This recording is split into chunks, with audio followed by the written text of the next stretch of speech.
하나님 말씀 보도록 하겠습니다. 마가복음 10장 45절 말씀, 마태복음 22장 37절에서 39절 말씀입니다. 제가 봉독하도록 하겠습니다. 인자가 온 것은 섬김을 받으려 함이 아니라 도리어 섬기려 하고 자기 목숨을 많은 사람들의 대속물로 주려 함이니라. 마태복음 22장 37절에서 39절입니다.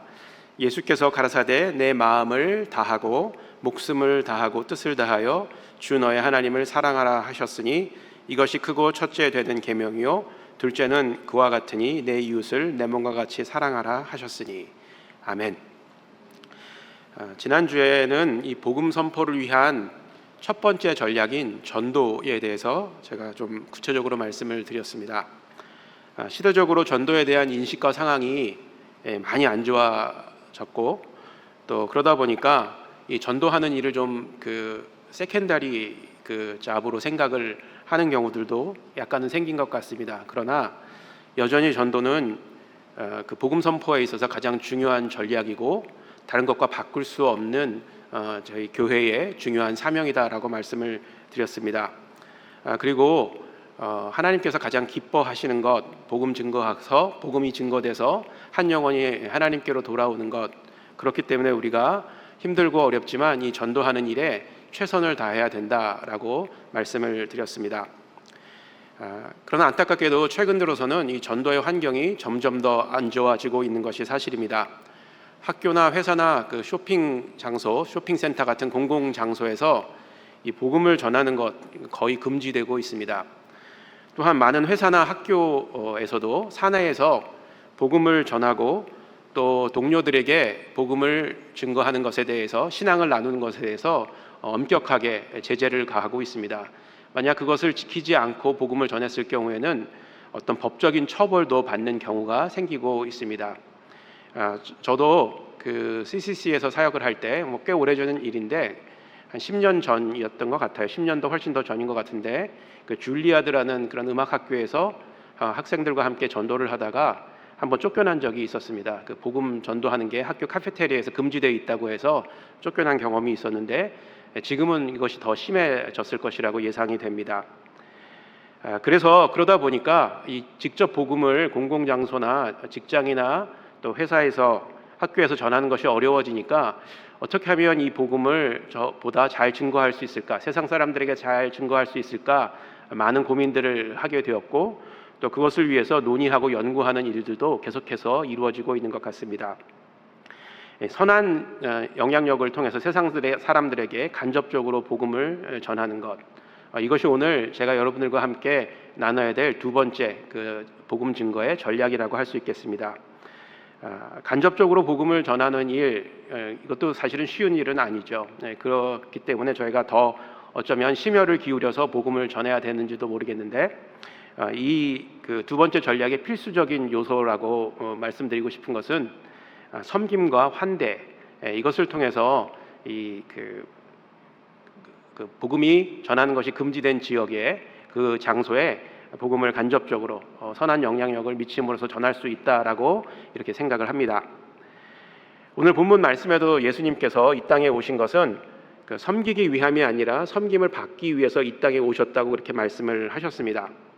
하나님이신 예수님께서 이 땅에 섬김을 받는 것이 아니라 섬기기 위해서 오셨다라는 것은 참 놀라운 일이죠. 다른 어떤 종교에서도 이런 것을 찾아볼 수가 없습니다. 그만큼 파격적인 일입니다. 신이 인간이 된 것만 해도 엄청난 일인데, 성육신 하신 것만 해도 엄청난 일인데, 죄인들을 섬기고 그것도 부족해서 자기 목숨을 내어주겠다고 말씀을 하신 분은 하나님이 유일하신 분이시라고 저는 믿습니다. 그것은 하나님께서 이 세상을 얼마나 사랑하고 계시는가를 보여주는 증거이고요, 또 기독교의 핵심 진리가 사랑이라는 사실을 분명하게 이야기해주고 있는 것입니다. 섬김은 이미 많은 성도님들이 어떤 의미인지 알고 계실 줄로 믿습니다. 그런데 이 환대라는 부분은 저희가 약간 좀 생소한 것 같습니다. 그래서 이 환대라는 부분을 약간만 설명을 드리면, 환대의 뜻은 반갑게 맞아 정성껏 후하게 대접한다라는 그런 의미를 가지고 있습니다. 반갑게 맞이해서 후하게 대접한다라는 뜻이죠. 그래서 영어로는 이것을 hospitality라고 이야기를 하고요, 이 영어 단어는 호스피스라는 라틴어 어원에서 유래된 단어입니다. 그래서 우리가 알고 있다시피 병원에서 죽음을 앞둔 말기 환자들, 이것을 이렇게 케어해주는 그런 이제 서비스를 호스피스 사역이다, 호스피스 미니스트리다 이렇게 부르기도 합니다. 사실은 이 환대 부분이 우리가 많이 부족한 것 중에 하나입니다. 교회가 우리 주변에 있는 커뮤니티에 있는 사람들에게 교회 문을 오픈하고 그들을 우리 교회로 초청해서 그들을 정성껏 대접하고 또 복음을 전하고 이런 일들을 교회가 해야 되는데 사실 이 부분이 많이 약하고 잘 안 되는 것이 사실입니다. 예수님께서는요, 이 환대가 어떤 것인가, 이 환대하는 삶이 어떤 것인가를 우리들에게 또 본으로 보여주셨는데 마태복음 11장 28절에서 29절에 보면 그 예수님의 환대의 모습이 잘 나타나 있습니다. 우리 함께 읽어보면 좋겠습니다. 수고하고 무거운 짐진 자들아 다 내게로 오라. 내가 너희를 쉬게 하리라. 나는 마음이 온유하고 겸손하니 나의 멍에를 메고 내게 배우라. 그러면 너희 마음이 쉼을 얻으리니. 수고하고 무거운 짐진 자들아 다 내게로 오라. 예수님의 정말 이 사람을 또 주변에 있는 이웃들을 사랑하는 마음이 이 말씀에 그대로 투영되어 있다라고 저는 생각합니다. 그리고 이들을 위해서 참다운 쉼을 하나님께서 예수님께서 주시겠다라고 이렇게 약속을 하지요. 예수님께서 이 보여주신 환대의 삶, 우리도 이 환대를 실천하는 삶을 살아야 되겠다라고 이 말씀을 보면서 다시 한번 다짐해 봅니다. 예수님이 보여준 섬김과 환대의 삶, 이 삶은 오늘 본문 두 번째 본문에서 이야기하신 예수님의 명령, 내 이웃을 내 몸과 같이 사랑하라. 당신이 우리들에게 명령하신 이 명령을 몸소 실천하시고 본을 보여주신 것입니다. 예수님께서 말씀하신 이 내 이웃을 내 몸과 같이 사랑하라라는 이 명령은요, 명령입니다. 선택이 아닙니다. 명령입니다. 이 명령은 바로 앞에 있는 하나님을 사랑하라라는 그 명령만큼 중요한 명령이다라고 저는 확신합니다. 그렇지만 이 많은 교회들이 하나님께서 명령하신 이 내 이웃을 내 몸과 같이 사랑하라라는 이 명령, 우리가 함께 기도는 하지만 이것을 제대로 실천하지 못하고 있는 것 같아서 안타까운 마음이 듭니다. 저희 교회도 물론 이제 리걸 네임은 커뮤니티 처치는 아니지만 초대 커뮤니티 처치라는 이름으로 더 많이 알려져 있죠. 이 커뮤니티라는 말을 요즘 교회들이 많이 사용을 하고 있는데 그것은 이 커뮤니티 주변의 이웃들을 우리가 더욱더 잘 섬기고 그들을 환대해서 하나님의 복음을 또 하나님의 사랑을 전하고 싶은 그런 마음에서 그렇게 붙인 이름이라고 저는 생각을 합니다. 그럼에도 불구하고 이 커뮤니티에 대한 봉사 또 섬김, 환대가 아직도 많이 부족하고 또 제한적으로 이루어지고 있는 것 같아서 좀 마음이 안타까운 것이 사실입니다. 교회 안에서 열심히 모이고 말씀을 나누고 기도하는 것 매우 중요한 일입니다. 이것도 하나님의 명령이죠. 열심히 모여서 때를 얻든지 못 얻든지 기도하고 또 이 교회를 세워나가는 것, 그렇죠? 모이기를 더 힘쓰라. 분명히 하나님께서 히브리서에서 우리에게 명령을 하셨습니다. 그러나 이 교회 안에 모이는 것만큼 교회 밖에 있는 사람들에게도 관심을 가지고 그들에게 다가가는 것, 이것도 매우 중요한 것이다 라고 여러분들 꼭 기억해 주시기를 부탁드리겠습니다. 교회 밖으로 나가는 것, 이것도 하나님의 명령이란 사실을 우리는 잊어서는 안 될 것입니다. 그리고 이 교회 밖에 있는 이웃을 사랑하기 위해서 우리가 꼭 기억해야 되는 것은 이 교회 안에 머물러 있는 것이 아니라 교회를 넘어, 교회의 담장을 넘어서 세상 밖으로 나가야 된다라는 것, 이것을 우리가 꼭 기억해야 될 것입니다. 이 교회의 담장을 넘어서 세상으로 나가는 것은 이 교회의 속성, 교회의 특성과 매우 밀접한 관계가 있습니다. 그냥 무턱대고 교회 바깥으로 나가라는 것이 아닙니다. 왜냐하면 교회가 그런 특성을 가지고 있기 때문에 우리가 교회의 담장을 넘어서 세상으로 나가야 된다라는 이야기를 하고 있는 것입니다. 교회의 네 가지 속성 또는 특성들 여러분들 기억하고 계십니까? 아마 순모임에 열심히 참석하신 분들은 그 담임 목사님께서 만들어주신 교재 안에 그 내용이 있다라는 것을 기억하고 계실 것입니다. 자, 네 가지 무엇일까요? 사도성 나왔습니다. 거룩성, 보편성, 통일성. 사도성, 거룩성, 보편성, 통일성 이렇게 이야기를 하죠. 이 중에서 선교와 가장 밀접한 속성을 가지고 있는 것은 아마도 사도성일 것입니다. 교회는 사도적이어야 하는데 이 말은 교회는 사도의 권위와 가르침에 기초를 두어야 된다라는 그런 뜻입니다. 사도들의 권위와 가르침은 하나님의 말씀으로부터 나온 것이죠. 성경으로부터 나온 것입니다.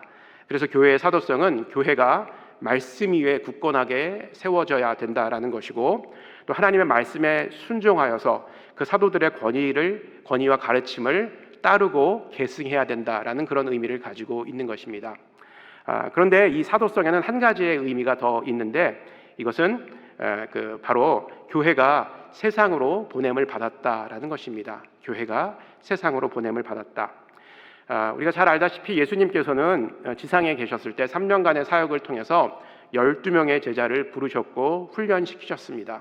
그리고 그들을 어떻게 하셨죠? 세상으로 보내셨습니다. 그냥 훈련에서 끝난 것이 아니라 세상으로 보내셨죠. 제자들은 세상으로 보냄을 받은 사람들이라 해서 사도라 칭함을 받았습니다. 그래서 이 사도, apostle 이라는 이 단어에는 보냄을 받은 자라는 그런 뜻이 있죠.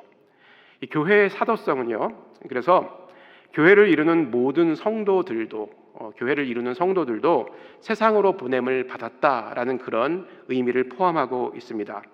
그러나 이 교회의 성도들이 세상으로 보냄을 받았다라고 해도 저희가 사도라 칭함을 받을 수는 없습니다. 왜냐하면 사도라 칭함을 받을 수 있는 사람들의 조건이 있기 때문에 그런 것이죠. 그들의 조건은 뭐냐면 예수님을 직접 따라다녔던, 예수님을 직접 목격했던 사람들이고, 부활을 목격하고 그것을 증거할 수 있는 사람들이 사도라 칭함을 받을 수가 있다라고 그렇게 정해진 것입니다.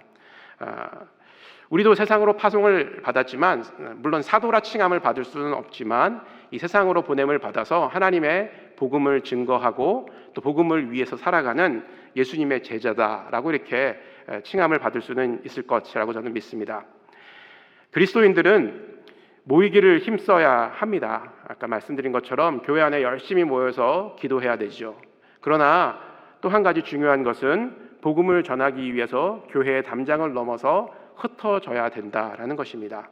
그래서 저는 그 훈련을 받을 때, 아까 그 민족의 가슴마다 이 찬양이 나온 그 CCC라는 선교단체에서 훈련을 받을 때 이렇게 많이 기도를 했었습니다. 하나님, 우리가 모이면 기도하고 흩어지면 전도하게 하여 주시옵소서. 그렇죠? 우리가 교회에만 모여 있을 수는 없습니다. 아무리 교회에 모임이 많고 또 좋은 프로그램들이 많이 있다 하더라도 우리가 교회에 24/7 있을 수 없죠. 결국은 교회에 잠시 와서 사역하고 훈련받고, 그리고 나서 결국은 세상으로 돌아가서 우리가 세상 가운데서 사역을 하게 됩니다. 그렇기 때문에 이 세상, 우리가 가야 하는 이 세상 굉장히 중요한 것이고, 우리 세상을 위해서 기도해야 하고 또 세상을 위해서 우리의 시간과 물질과 삶을 드려야 되는 곳입니다. 모이면 기도하고 흩어지면 전도하고. 그래서 사도행전의 역사를 보게 되면 하나님께서 교회의 일부러 고의적으로 목적을 가지시고 핍박을 허락하셔서 그리스도인들을 세상 속으로 흩으시는 것을 볼 수가 있습니다. 세상 속으로 흩어진 성도들, 그리스도인들이 열심히 복음을 세상 가운데 증거했기 때문에 우리가 지금 이 복음을 받았고 이 복음의 수혜자로서 그리스도인이 되어서 지금 이 자리에 모여서 하나님께 기도하고 예배드릴 수 있다라는 것입니다. 그리고 또한 복음의 증거자로서 세상으로 나가서 선교지로 나가서 복음을 증거하는 그런 사명을 감당하고 있다라는 것입니다. 사도행전 11장에 보게 되면 그리스도인이라는 이름이 처음으로 등장하는 것을 볼 수가 있습니다. 사도행전 11장 25절하고 26절 한번 같이 보도록 하겠습니다. 제가 읽겠습니다. 바나바가 사울을 찾으러 다소에 가서 만남에 안디옥에 데리고 와서 둘이 교회에 1년간 모여 있어 큰 무리를 가르쳤고, 제자들이 안디옥에서 비로소 그리스도인이라 일컬음을 받게 되었더라. 자, 그리스도인이라는 이름이 여기 처음으로 등장을 하는데, 이 이름은 그리스도인 스스로 붙인 이름이 아니었습니다. 스데반의 핍박으로 흩어진 초대교회 성도들이 안디옥에 이르러서 안디옥에 모여 있는 헬라인들에게 복음을 증거하게 되면서부터 그 이름이 불려지기 시작했던 것입니다. 바로 이방인들에 의해서 이 이름이 불려졌던 것입니다. 그리스도인. 무슨 뜻인가요? 크리스찬이라고 이야기를 하죠. 영어로는요. 근데 이 크리스찬은 크리스티아노스라는 헬라 원어에서 유래가 된 단어로 그리스도에게 속한 사람, 또 그리스도를 따르는 사람이라는 의미가 있습니다. 그리스도께 속한 사람, belongs to Christ. 그 다음에 그리스도를 따르는 사람, following Jesus Christ. 그래서 저희 교회의 그 KM 중고등부 그 이름이 영어 이름이 FJM이죠. FJM 맞죠? Following Jesus Ministry. 그래서 이 KM 중고등부가 참 그 학생들이 열심히 예수님을 따르고 모이고 기도하고 그렇게 사역이 잘 되지 않나라는 그런 생각을 합니다. 뭐 다른 그 부서들도 사역이 잘 되는데요. 특별히 그 이름의 그 베너핏을 많이 받는 것 같다라는 생각도 해봅니다. 그리스도인은 복음을 전하기 위해서 세상 속으로 나가야 되는 사람들입니다. 그렇지만 세상과는 구별된 모습을 살아야 되는 사람들이죠. 세상과 동화될 수 없는 그런 사람들입니다. 그리고 이 구별된 모습으로 살아가는 것을 무엇이라고 이야기하죠? 거룩이라고 이야기를 합니다. 그래서 우리 그리스도인들은 어찌 보면 거룩한 사람들이다, 거룩한 삶을 살아야 되는 사람들이다, 이렇게 이야기할 수가 있습니다. 그래서 이 거룩한 삶을 한마디로 정의를 한다면 세상 속에서 살아가지만 세상이 추구하는 가치나 삶의 방식을 따르지 않고 예수님이 살아가신 삶의 본을 따름으로써 거룩한 삶을 살아갈 수 있게 된다라는 것입니다. 세상을 따르지 않고 세상에 속하지 않고 예수님께 속해서 예수님께서 살아가신 방법대로 예수님께서 보여주신 삶의 모습대로 살아가는 사람, 이 사람이 누구다? 바로 크리스찬이다라는 것입니다. 그렇죠? 그리스도인이다라는 것이죠.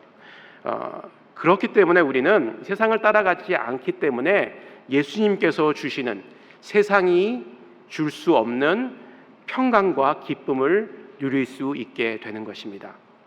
어떠세요? 여러분들 삶 가운데서 세상이 줄 수 없는 기쁨, 세상이 줄 수 없는 평강을 누리시고 계십니까?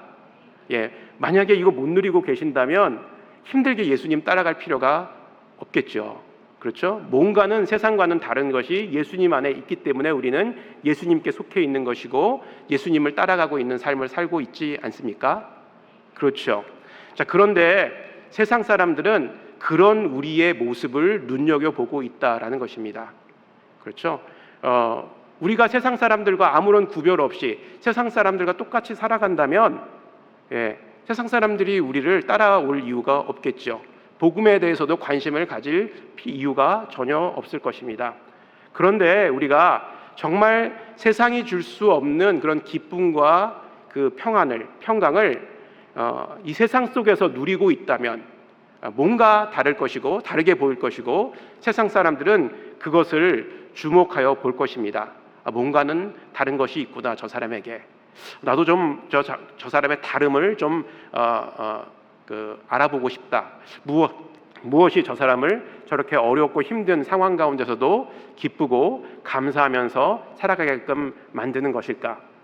이런 퀘스천을 가질 수만 있다면 우리의 모습을 보고 이건 성공한 것입니다. 그리고 그들에게 복음을 전할 수 있는 기회를 언젠가는 얻을 수 있게 될 것입니다. 그런데 반대로 전혀 그런 모습을 우리 직장 가운데서 보여주고 있지 못하다면, 또 우리의 가정 속에서 그런 좋은 그리스도인의 그 어떤 모습을 우리 자녀들에게 보여줄 수 없다면, 우리 자녀들에게도 복음을 전할 수 없을 것입니다.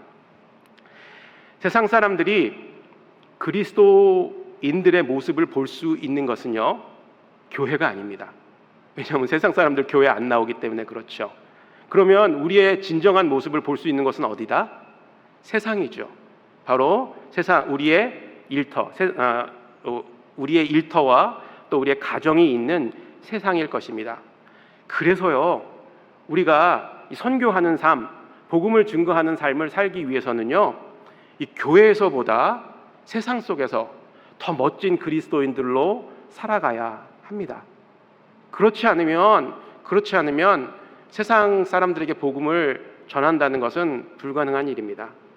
그리고 우리가 교회 안에만 모여 있다면 결국은 교회는 시간이 지나면 점점 더 그 숫자가 줄어들 것이고 고립될 것이고 영향력을 잃어버리게 될 것입니다.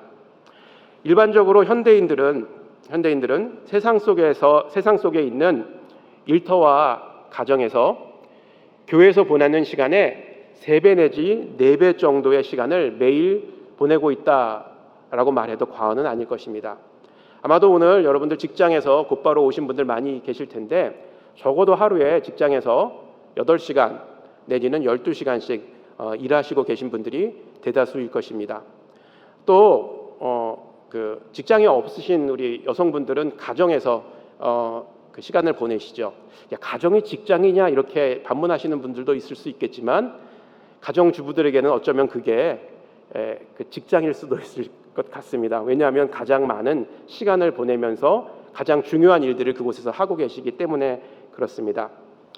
하나님은 우리가 삶을 영위하는 모든 공간에 계시는 분이십니다. 교회뿐만 아니라 우리의 일상의 대부분의 시간을 보내고 있는 가정과 일터에도 분명히 계십니다.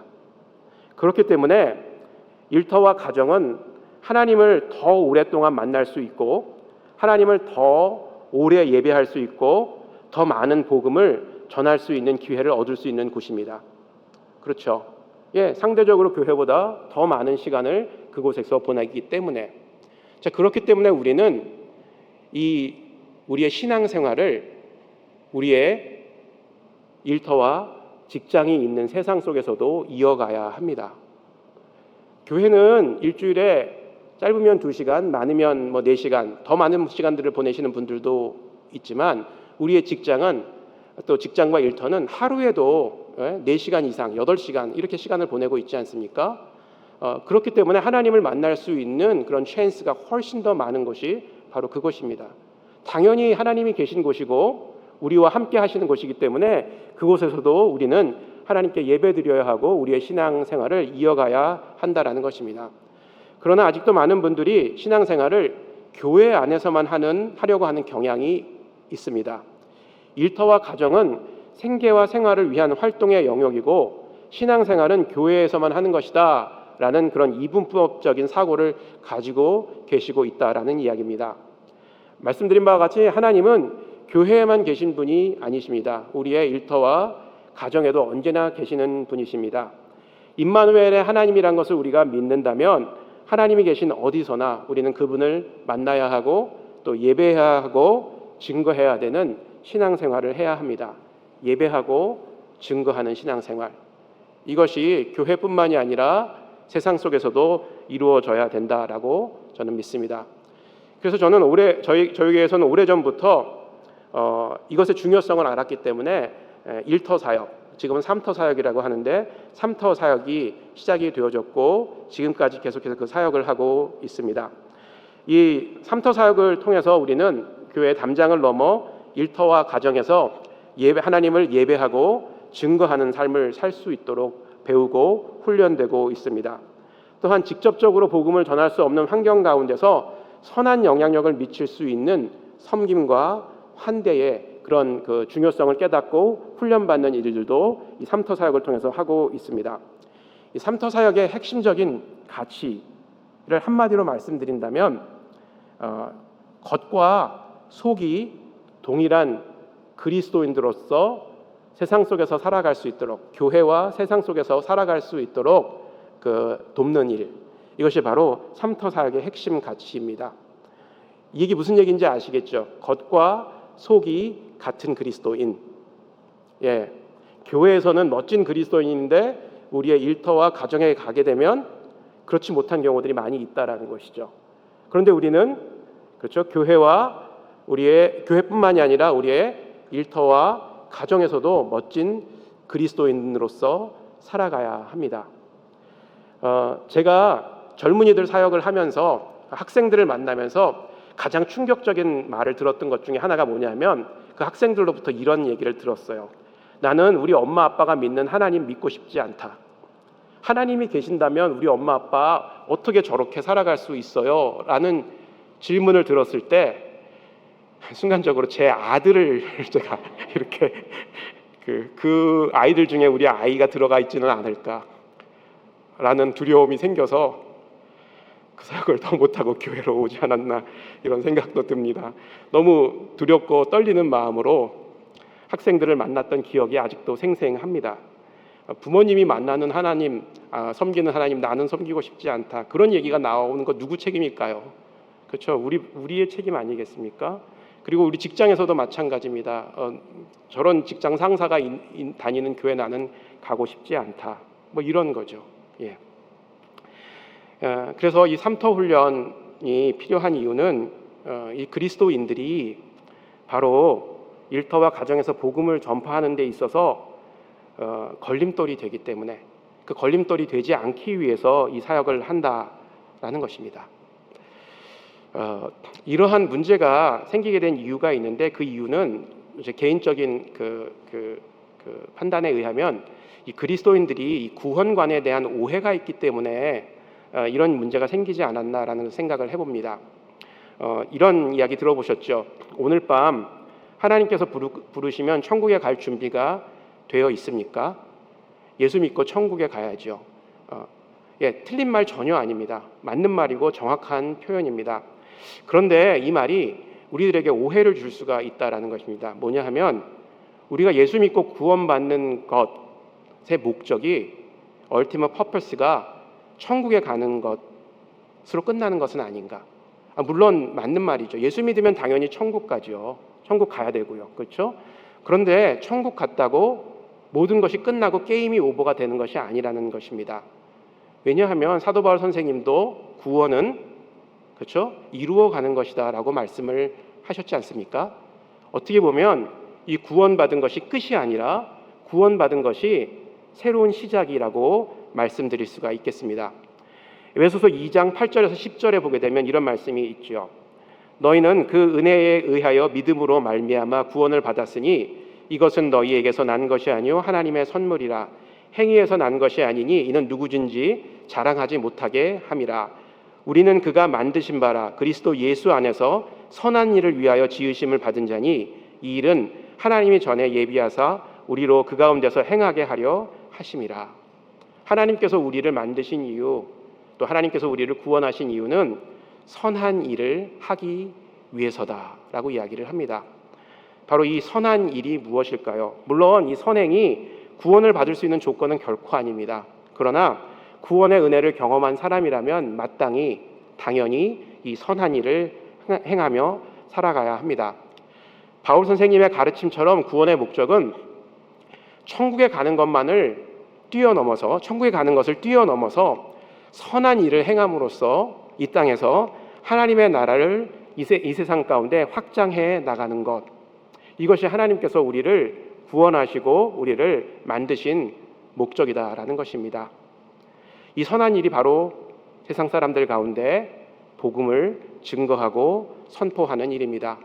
또 세상 사람들 가운데 세상 사람들에게 섬김과 환대의 삶을 보여줌으로써 하나님 나라의 백성으로 함께 살아갈 수 있도록 돕는 것, 이것이 바로 하나님께서 우리에게 당부하신 선한 일이라고 확신합니다.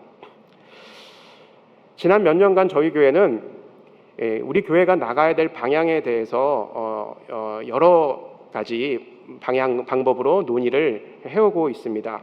그 중에서 가장 많이 논의되고 관심을 갖는 것이 바로 선교적인 교회이죠. 선교적 교회, 미셔널 처치라는 것이죠. 그리고 이 미셔널 처치를 저희가 잘 배우기 위해서 지난 3년간 이 미셔널 컨퍼런스도 저희가 개최를 하였습니다. 당연히 교회는 선교적이 돼야 되죠. 근데 이 선교적이 된다는 것은 단순히 열심히 선교의 일을 한다거나 선교를 잘 한다는 의미로 끝나는 것이 아닙니다. 이 교회가 선교적이 된다는 것은, 선교적인 교회가 된다는 것은요, 교회의 사도성이 회복이 되어서 모든 성도들이 세상으로 보내심을 받아 구속적인 삶을 살고 하나님의 선교에 동참하여 하나님 나라를 확장해 나가는 것, 이것이 바로 선교적인 교회라는 것입니다. 과연 이런 교회가 이 세상 가운데 몇 개나 있을까?